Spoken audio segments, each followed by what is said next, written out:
ਅੱਜ ਦਾ ਜਿਹੜਾ ਅਸੀਂ ਟੌਪਿਕ ਡਿਸਕਸ ਕਰਨ ਜਾ ਰਹੇ ਹਾਂ ਉਹਦਾ ਨਾਮ ਹੈ ਸਟੇਟ ਕਰਨਾ ਐਂਡ ਪ੍ਰੂਫ ਕਰਨਾ ਗੌਸ ਥਿਊਰਮ।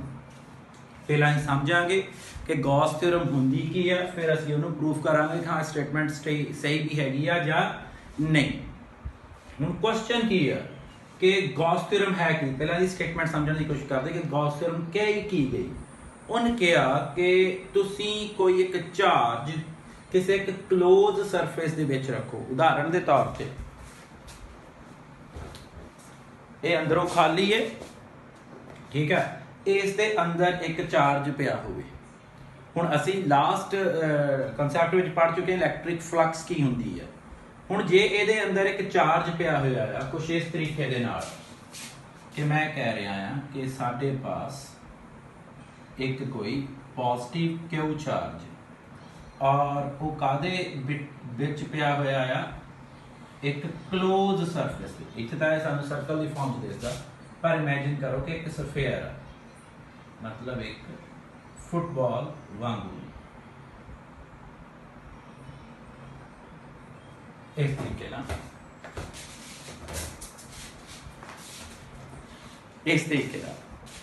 ਹੁਣ ਇਹਦੇ ਅੰਦਰ ਇੱਕ ਚਾਰਜ ਪਿਆ ਹੋਇਆ ਹੈ ਤੇ ਇਹ ਉਹਦੇ ਆਲੇ ਦੁਆਲੇ ਇੱਕ ਕਲੋਜ਼ ਸਰਫੇਸ ਹੈ। ਹੁਣ ਇਹ ਪੋਜ਼ਿਟਿਵ ਚਾਰਜ ਹੈ ਤਾਂ ਇਸ ਦੀ ਇਲੈਕਟ੍ਰਿਕ ਫੀਲਡ ਇਸ ਤਰੀਕੇ ਨਾਲ ਬਾਹਰ ਨੂੰ ਪਾਸ ਆਊਟ ਹੋ ਰਹੀ ਹੈ, ਇਧਰ ਨੂੰ ਸਾਰੀਆਂ ਡਾਇਰੈਕਸ਼ਨਸ ਨੂੰ ਇਸ ਤਰੀਕੇ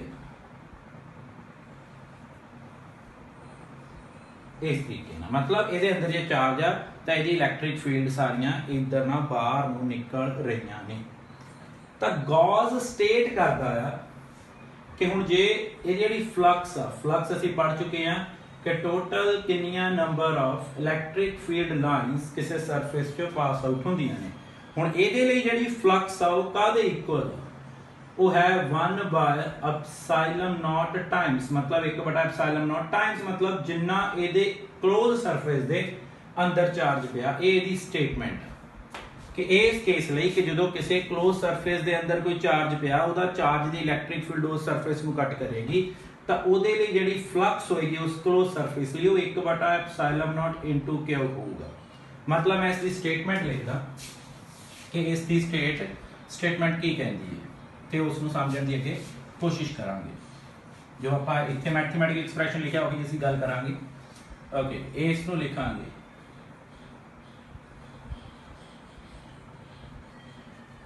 Gauss theorem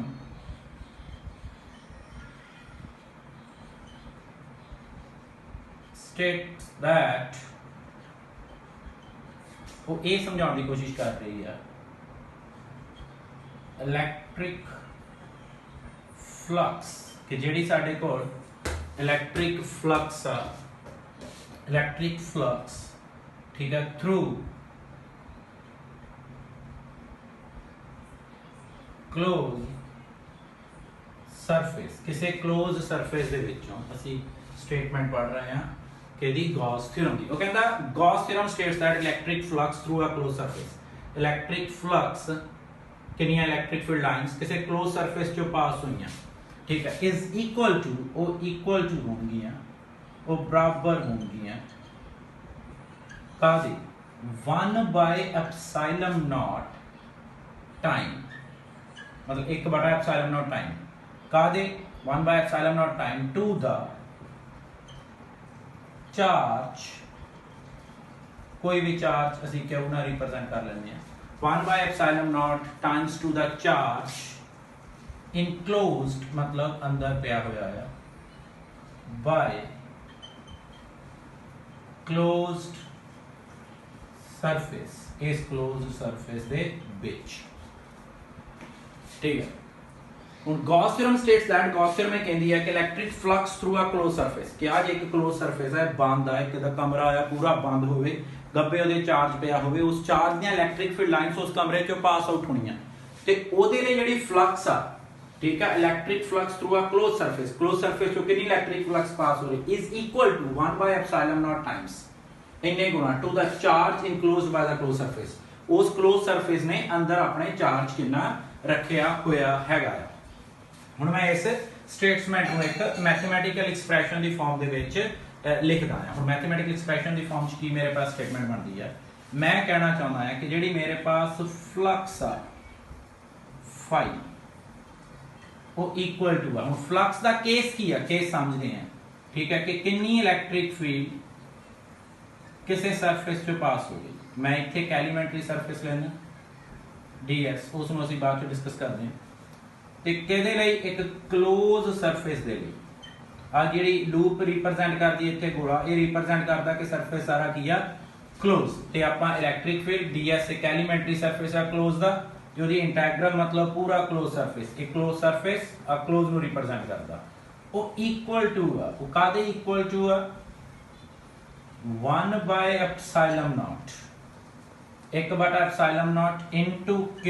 मतलब मैं इस पूरी स्टेटमेंट ਨੂੰ ਕਿੱਦਾਂ ਲਿਖ ਸਕਦਾ, ਮੈਂ ਇਸ ਨੂੰ ਲਿਖ ਸਕਦਾ q/ε0, और मैं इदी लिखांगा कि ਇਹ ਕੀ ਆ, q/ε0 मतलब 1/ε0 ਦਾ ਟਾਈਮਸ ਦਾ ਚਾਰਜ ਜਿੰਨਾ ਉਹਦੇ ਅੰਦਰ ਹੈਗਾ। ਇਹ ਸਾਡੇ ਕੋਲ ਸਾਡਾ ਕੀ ਆ, ਸਟੇਟਮੈਂਟ ਹੈਗੀ ਆ ਕਿਸੇ ਵੀ ਸਾਡੇ ਕੋਲ ਕਲੋਜ਼ ਸਰਫੇਸ ਲਈ ਗੌਸ ਥਿਊਰਮ ਤੋਂ, ठीक है। और याद रखना कि जरूरी नहीं कि गोल जड़ा क्लोज सरफेस आ ये गोल ही होवे, वो चौरस हो सकता है, ओह मेरा बच्चा किसी भी शेप का हो सकता है, वो इंपॉर्टेंट नहीं रखता, ठीक है।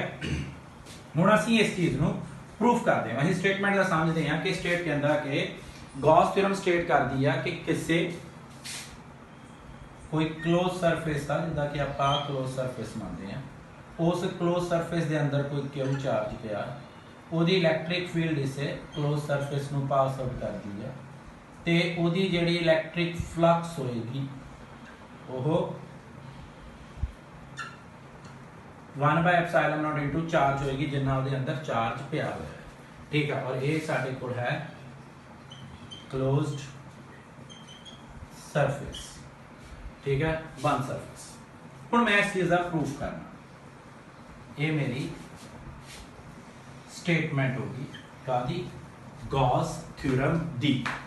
हुण मेरी अगली प्रॉब्लम है कि मैं इसको प्रूफ करना है, प्रूफ करांगे इसका। ओके, आ साडे कोल स्टेटमेंट हो गई कि गॉस थ्योरम की स्टेट करता है। हुण प्रूफ असी इसका सॉल्व करांगे, और प्रूफ सॉल्व करने लई असी यही सिद्धांत ते चलांगे जो सानू गॉस थ्योरम ने कहा, उस ਨੂੰ ਹੀ ਅਸੀਂ ਇਸਤੇਮਾਲ ਕਰਕੇ ਦੇਖਦੇ ਹਾਂ। ਅਸੀਂ ਕਹਿੰਦੇ ਹਾਂ ਕਿ ਕੰਸੀਡਰ ਅ ਚਾਰਜ Q, ਅਸੀਂ ਮੰਨ ਲਓ ਕਿ ਕੋਈ Q ਚਾਰਜ ਹੈ ਐਟ O, ਕਿਸੇ O ਪੁਆਇੰਟ ਦੇ ਉੱਤੇ, ਠੀਕ ਹੈ। ਮੰਨ ਲਿਆ ਗਿਆ ਕੋਈ Q ਚਾਰਜ ਹੈ ਕਿਸੇ O ਪੁਆਇੰਟ ਦੇ ਉੱਤੇ at O,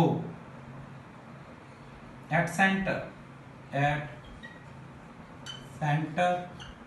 of the spherical body of radius r के कंसीडर Q चार्ज है, एक Q चार्ज है साडे कोल, ਅਸੀਂ ਇੱਥੇ ਇਸ ਦੀ ਫਿਗਰ ड्रा ਕਰਾਂਗੇ कि साडे पास एक Q चार्ज है ਤੇ ਇੱਕ ਸਫੈਰੀਕਲ ਬੋਡੀ ਦੇ ਸੈਂਟਰ ਤੇ ਉਹ ਪਿਆ ਹੋਇਆ ਹੈ, ਕਿਸੇ ਸਫੈਰੀਕਲ ਬੋਡੀ ਦੇ ਜਿਹਦਾ ਰੇਡੀਅਸ ਮੇਰੇ ਪਾਸ ਕਿੰਨਾ ਆ, ਠੀਕ ਹੈ ਮੇਰਾ ਬੇਟਾ। Electric field E passing from the surface, जी इलैक्ट्रिक फील्ड E आ उस सरफेस से पास आउट कर दी है, इस तरीके इलैक्ट्रिक फील्ड E इस सरफेस से पास आउट कर दी, ठीक है। इस तरीके इलैक्ट्रिक फील्ड E इस सरफेस से पास आउट कर दी। ओके, फिर दोबारा करके कंसीडर किया कि Q charge Q at the centre of the spherical body of radius r, किसी स्फेरिकल बॉडी के सेंटर ते पिया होया है। The electric field E passes from the surface, और electric field E जेडी ਉਹਦੇ surface ਤੋਂ ਕੀ ਹੋ ਰਹੀ ਹੈ, pass। then electric field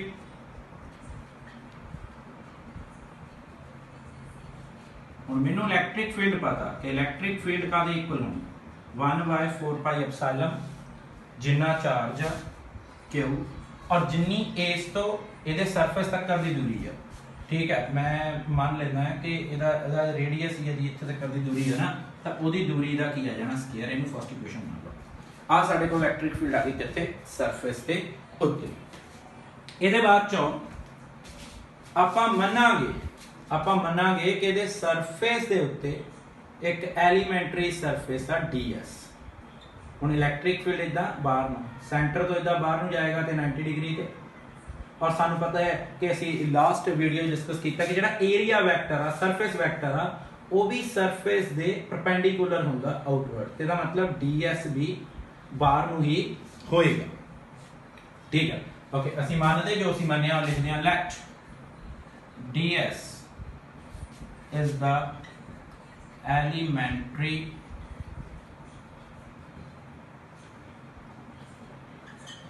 surface on the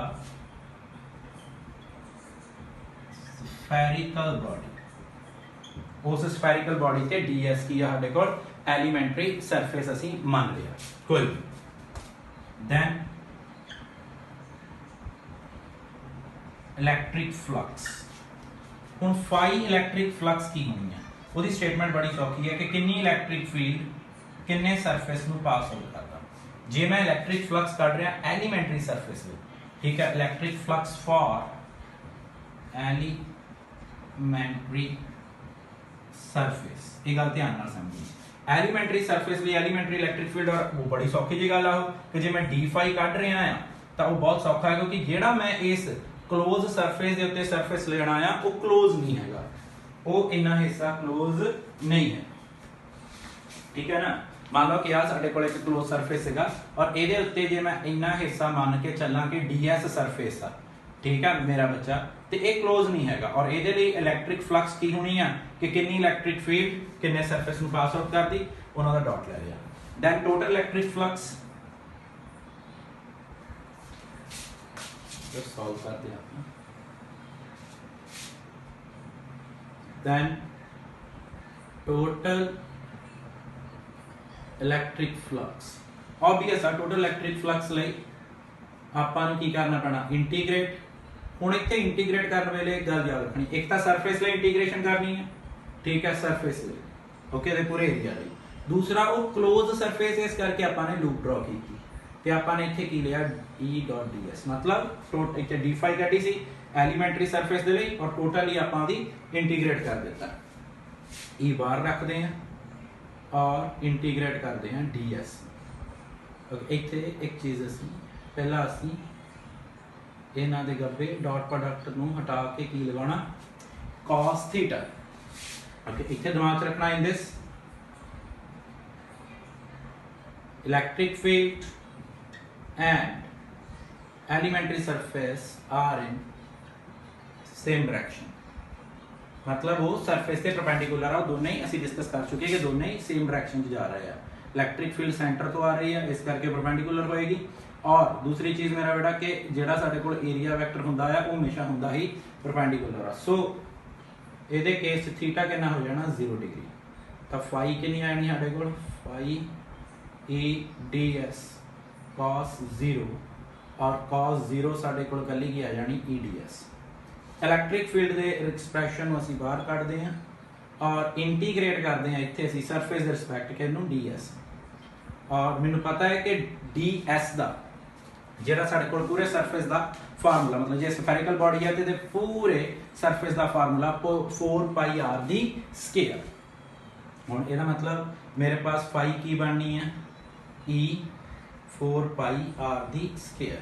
ठीक है, ये इत्थे सरफेस ते एलिमेंटरी सरफेस लिया, ਉਹਦੀ इंटीग्रेशन करांगे पूरी क्लोज लूप ਲਈ, ਤਾਂ ਸਾਰਾ ਸਰਫੇਸ ਲੈਣਾ ਪੈਣਾ और सारे सरफेस ਦਾ ਫਾਰਮੂਲਾ 4 ਪਾਈ r ਦੀ ਸਕੁਅਰ। ਦੈਨ ਇਲੈਕਟ੍ਰਿਕ ਫੀਲਡ ਇਨ ਅਸੀਂ ਇੱਥੇ ਕੱਢੀ ਸੀ from equation 1, from equation first ਦੀ ਵੈਲਿਊ ਪੁੱਟ ਕਰਦਾ ਇਲੈਕਟ੍ਰਿਕ ਫੀਲਡ ਦੀ 1/4 ਪਾਈ ਐਪਸਾਈਲਨ ਨॉट q ਬਟਾ r ਸਕੁਅਰ।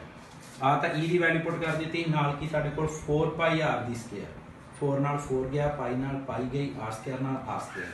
देन फाई कितना बचया सिंपल इत्थे बचया q, थले बचे एप्सिलॉन नॉट।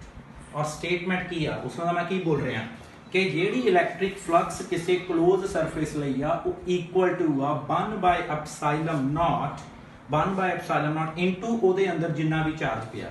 ਇੱਥੇ ਵੀ ਆਹੀ ਗੱਲ ਅਸੀਂ ਕਰ ਰਹੇ ਹਾਂ ਕਿ ਕਿਉਂ ਚਾਰਜ ਪਿਆ ਸੀ 1/, ਫਲਕਸ ਕਿੰਨੀ ਇਹਦੇ ਲਈ ਆਈ 1/ε0 ਕਿਉਂ। ਇਹ ਸਾਡੀ ਕੀ ਹੋ ਗਈ proof of Ghaus theorem. Okay, ਆਸਾਨ ਗੱਲ ਆ, ਇੱਕ ਵਾਰ ਆਪਾਂ ਸਾਰੀ ਸਟੇਟਮੈਂਟ ਨੂੰ ਦੁਬਾਰਾ ਸਮਝਣ ਦੀ ਕੋਸ਼ਿਸ਼ ਕਰਦੇ ਹਾਂ। ਸਾਡਾ ਕਨਸੈਪਟ ਹੈਗਾ ਸਟੇਟ ਕਰਨਾ ਔਰ ਪ੍ਰੂਫ ਕਰਨਾ ਸੀ ਗੌਸ ਥਿਓਰਮ ਨੂੰ, ਔਰ ਗੌਸ ਥਿਓਰਮ ਕਹਿੰਦੀ ਆ ਕਿ ਕਿਸੇ ਵੀ ਕਲੋਜ਼ ਸਰਫੇਸ ਤੇ ਉਹ ਕਮਰਾ ਹੋ ਸਕਦਾ, ਉਹ ਸਾਡੇ ਕੋਲ ਸਫੈਰੀਕਲ ਬੋਡੀ ਹੋ ਸਕਦੀ, ਉਹ ਸਾਡੇ ਕੋਲ ਇੱਕ ਕਿਊਬ ਹੋ ਸਕਦਾ, ਉਹ ਸਾਡੇ ਕੋਲ ਕੋਈ ਵੀ ਇੱਕ ਸ਼ੇਪ ਹੋ ਸਕਦੀ ਹੈ ਕਿਸੇ ਵੀ ਤਰੀਕੇ ਦੀ, ਕੋਈ ਵੀ ਕਿਸੇ ਵੀ ਤਰੀਕੇ ਦੀ ਸ਼ੇਪ ਹੋਵੇ ਉਹ ਕੋਈ ਮੈਟਰ ਨਹੀਂ ਕਰਦਾ। ਤਾਂ ਉਹਦੇ ਲਈ ਜਿਹਦੇ ਅੰਦਰ ਕੋਈ ਚਾਰਜ ਪਿਆ ਹੋਇਆ ਆ ਤਾਂ ਉਹਦੇ ਲਈ ਜਿਹੜੀ ਇਲੈਕਟ੍ਰਿਕ ਫਲਕਸ ਹੋਏਗੀ, ਉਸ ਕੇਸ ਲਈ ਜਿਹੜੀ ਇਲੈਕਟ੍ਰਿਕ ਫਲਕਸ ਮਤਲਬ ਲਾਸਟ ਟਾਈਮ ਪੜ੍ਹ ਚੁੱਕੇ ਆ ਕਿੰਨੀਆਂ number of electric field lines ਉਹਦੇ ਵਿੱਚੋਂ ਪਾਸ ਹੋਈਆਂ, ਔਰ ਫਲਕਸ ਜਿਹੜੀ ਹੋਏਗੀ ਉਹ ਇਕੁਅਲ ਟੂ ਹੋਏਗੀ 1/ε0 ਇਨਟੂ ਜਿੰਨਾ ਉਹਦੇ ਅੰਦਰ ਚਾਰਜ ਪਿਆ ਆ। ਦੇਖੋ ਸਟੇਟਮੈਂਟ ਸਿਰਫ ਇਹ ਕਹਿ ਰਹੀ ਆ 1/ε0 ਇਨਟੂ Q, ਇੱਥੇ ਤੱਕ ਇਜ਼ ਇਕੁਅਲ ਟੂ ਮਤਲਬ φ is equal to 1/ε0 into Q। ਆਹ ਚੀਜ਼ ਸਮਝਾਉਣ ਦੀ ਕੋਸ਼ਿਸ਼ ਕਰਦੀ ਕਿ ਉਹ ਕਹਿਣਾ ਕੀ ਚਾਹੁੰਦੇ ਨੇ। ਉਹ ਕਹਿੰਦੇ ਨੇ ਕਿ ਇੱਕ ਕਲੋਜ਼ ਲੂਪ ਆ, ਠੀਕ ਹੈ, ਇੱਕ ਕਲੋਜ਼ ਸਰਫੇਸ ਆ, ਠੀਕ ਹੈ ਮੇਰਾ ਬੇਟਾ। ਇਸ ਕਰਕੇ ਜੀ ਅਸੀਂ ਕਲੋਜ਼ ਸਰਫੇਸ ਲਈ ਇੰਟੈਗਰਲ ਲਿਆ। ਇਹ ਜਿੰਨੀ ਵੀ ਇਲੈਕਟ੍ਰਿਕ ਫੀਲਡ ਹੋਏਗੀ ds ਮਤਲਬ ਜਿੰਨੇ ਵੀ ਉਹ ਸਰਫੇਸ ਨੂੰ ਪਾਸ ਆਊਟ ਕਰ ਰਹੀ ਆ ਐਲੀਮੈਂਟਰੀ ਸਰਫੇਸ ਨੂੰ, ਅਸੀਂ ਉਹ ਅੱਗੇ ਡਿਸਕਸ ਕਰ ਲਿਆ ਕਿਦਾਂ ਮੈਂ ਕਿਉਂ ਲਿਖ ਰਿਹਾ। ਫਿਰ ਦੁਬਾਰਾ ਫਿਰ ਉਹਨੂੰ ਸੋਲਵ ਕਰਨਾ, ਇਹਨੂੰ ਪ੍ਰੂਫ ਕਰਨ ਲਈ ਆਪਾਂ ਨੇ ਕਿਹਾ ਕਿ ਇੱਕ ਕਲੋਜ਼ ਸਰਫੇਸ ਲਓ, ਉਹਦੇ ਵਿੱਚ ਕਿਉਂ ਸੈਂਟਰ ਤੇ ਚਾਰਜ ਲਓ, r ਉਹਦਾ ਰੇਡੀਅਸ ਲੈ ਲਓ ਤੇ e ਉਹਦੀ ਇਲੈਕਟ੍ਰਿਕ ਫੀਲਡ ਲੈ ਲਓ। ਔਰ ਇਲੈਕਟ੍ਰਿਕ ਫੀਲਡ ਦਾ ਐਕਸਪ੍ਰੈਸ਼ਨ ਸਰਫੇਸ ਦੇ ਉੱਤੇ ਜਿਹਦਾ ਕਿ ਇੱਥੇ ਸਰਫੇਸ ਤੇ ਇਸ ਪੁਆਇੰਟ ਤੇ ਤੋਂ ਕੱਟ ਕਰ ਰਿਹਾ ਉਹ 1/4πε0 Q/r ਦੀ ਸਕੁਅਰ ਹੋਏਗੀ, ਠੀਕ ਹੈ। ਜਿੰਨਾ ਚਾਰਜ ਆ ਤੇ ਜਿੰਨੀ ਚਾਰਜ ਤੋਂ ਉਸ ਪੁਆਇੰਟ ਤੱਕ ਦੀ ਦੂਰੀ ਜਿੱਥੇ ਇਲੈਕਟ੍ਰਿਕ ਫੀਲਡ ਆਪਾਂ ਫਾਈਂਡ ਆਊਟ ਕਰਨੀ ਹੈ, ਠੀਕ ਹੈ। ਫਿਰ let ds is the elementary surface, ਠੀਕ ਹੈ, ਔਨ ਦਾ ਸਫੈਰੀਕਲ ਬੋਡੀ ਜਿਹੜੀ ਆਪਾਂ ਲਈ ਉੱਤੇ ds ਸਰਫੇਸ ਲੈ ਲਿਆ। ਹੁਣ ਇੱਥੇ ਉਸ ds ਸਰਫੇਸ ਲਈ ਉਸ ਐਲੀਮੈਂਟਰੀ ਸਰਫੇਸ ਲਈ ਫਲਕਸ ਕੀ ਹੋਣੀ ਹੈ d φ, ਐਲੀਮੈਂਟਰੀ ਸਰਫੇਸ ਲਈ ਐਲੀਮੈਂਟਰੀ ਫਲਕਸ E.ds। ਇੱਥੇ ਦੇਖੋ ਮੈਂ ਇੰਟੈਗਰਲ ਨਹੀਂ ਲੈ ਲਿਆ, ਗੱਲ ਨੂੰ ਸਮਝੋ ਕਿਉਂਕਿ ਇੱਥੇ ਸਿਰਫ ਐਲੀਮੈਂਟਰੀ ਸਰਫੇਸ ਦੀ ਗੱਲ ਹੋ ਰਹੀ ਆ ਉਸ ਥੋੜਾ ਜਿਹਾ, ਔਰ ਉਹ ਸਿੰਪਲ ਕੀ ਹੁੰਦੀ ਆ ਕਿ ਕਿੰਨੀ ਇਲੈਕਟ੍ਰਿਕ ਫੀਲਡ ਕਿੰਨੇ ਸਰਫੇਸ ਚੋਂ ਪਾਸ ਹੋ ਰਹੀ ਇੱਥੇ ਦੇ। ਬਟ ਜਦੋਂ ਮੈਂ ਕਹਿ ਰਿਹਾ ਕਿ total electric flux find out ਕਰਨੀ ਆ ਉਹ ਪੂਰੇ ਸਰਫੇਸ ਲਈ ਹੋਣੀ ਆ, ਉਹ ਕਲੋਜ਼ ਆ, ਇਹਦਾ ਮਤਲਬ ਟੋਟਲ ਪਤਾ ਫਾਈਂਡ ਇੰਟੈਗਰਲ ਲੈ ਲਓ, ਪਰ ਯਾਦ ਰੱਖਣਾ ਕਿ ਇੱਥੇ ਆਪਾਂ ਨੇ ਕੀ ਲਿਆ ਕਲੋਜ਼ ਲੈ ਲਿਆ। ਦੈਨ ਆਪਾਂ E.ds ਲੈ ਲਿਆ, ਡਾਟ ਪ੍ਰੋਡਕਟ ਹੋਏ cos θ ਲਾਇਆ ਸੀਗਾ, ਦੋਨਾਂ ਦੀ ਡਾਇਰੈਕਸ਼ਨ ਸੇਮ ਆ, एंगल 0 ले लिया, पुट किया 1 आया, e बाहर रखी, ds का फार्मूला पूरा क्लोज सरफेस और स्फेरिकल बॉडी है इतनी क्लियर हो गई है। स्फेरिकल बॉडी और स्फेरिकल बॉडी के सरफेस का फार्मूला 4πr दी स्क्वायर और इलेक्ट्रिक फील्ड आपा कड्डी ओदी वैल्यू लिखी, कटण दे बाद तो सानू फ्लक्स जेडी मिली वो Q/ε0 मिली। ये सीगी साडे कोल statement and proof of a Gauss theorem, ठीक है। ਇਹਦੇ ਬਾਅਦ ਜੋ ਅਸੀਂ ਜਿਹੜਾ ਟੌਪਿਕ ਡਿਸਕਸ ਕਰਾਂਗੇ ਉਹ ਹੈਗਾ ਆ ਕਿ ਆਪਾਂ ਨੇ ਕੂਲਮਸ ਲਾ ਡਰਾਈਵ ਕਰਨਾ ਗੌਸ ਥਿਓਰਮ ਨੂੰ ਇਸਤੇਮਾਲ ਕਰਕੇ। Thank you.